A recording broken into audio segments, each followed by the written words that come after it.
حضرت منصور بن عبار رحمۃ اللہ تعالی علیہ ایک روز واز فرما رہے تھے. کسی حقدار نے آپ سے 4 درہم کا سوال کیا تو آپ نے فرمایا جو اس کو 4 درہم دے دے گا میں اس کے لیے 4 دعائیں کروں گا.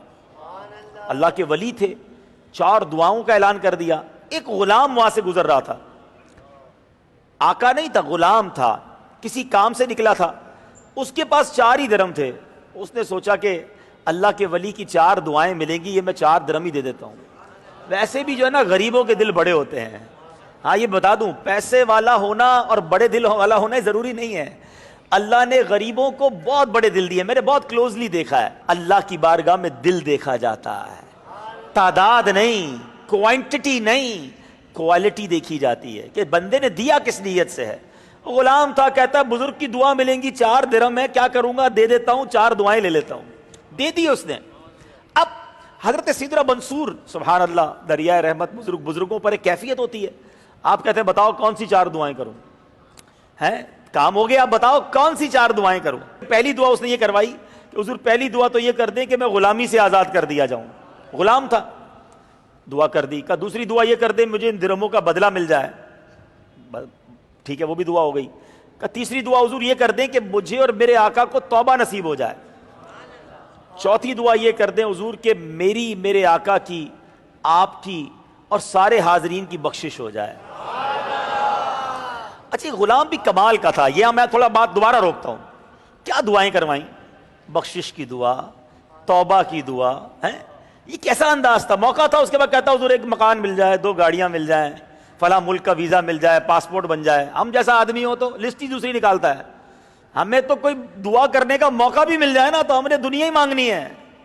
اللہ کے بندو, جب کسی بزرگ سے ملاقات ہونا, یا آئندہ کے لیے بھی مدنی پھول یاد رکھیں, کسی مزار پہ جائیں, اللہ کرے مکے مدینے جائیں, اللہ سے دنیا کے ساتھ آخرت بھی مانگیں. نبی پاک کی وہ کتنی خوبصورت دعا ہے, اللہم ربنا آتنا فی الدنیا حسنۃ وفی الآخرۃ حسنۃ وقنا عذاب النار.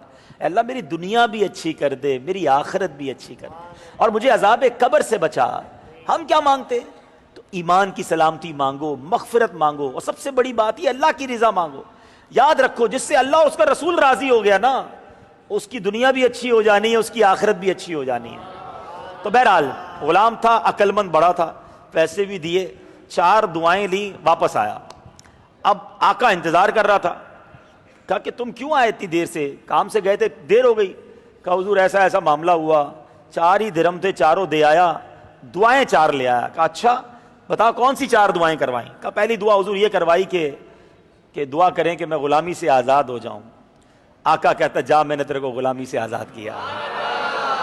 ادھر دعا ملی تھی نا اللہ والے کی, ولی اللہ کے ہاتھ اٹھے تھے, فوراً قبول. آقا کا دل بدل گیا, کہتا جا میں نے تجھے آزاد کیا. دوسری دعا کون سی تھی. کہا حضور میں نے کہا کہ جو 4 درہم دیے تھے اس کے بدلے مجھے اس کا نعم البدل مل جائے, بدلہ مل جائے. غریب آدمی ہوں, 4 ہی تھے, دے دیے اللہ کی راہ میں. کہا میں نے تجھے اس کے بدلے 4000 درہم دیے. کہتا اچھا. تیسری دعا کیا کروائی تھی. کہا حضور تیسری دعا یہ کرائی تھی کہ اللہ مجھے اور آپ کو توبہ نصیب کر دے. تو اب غلام بات جو آقا تھا وہ کہتا ہے استغفر اللہ ربی من کل ذنب واتوب الیہ, میں اپنے گناہوں سے توبہ کرتا ہوں. میں نے یہ بھی توبہ کر لی, تیری تیسری دعا بھی قبول ہو گئی. چوتھی دعا کیا تھی.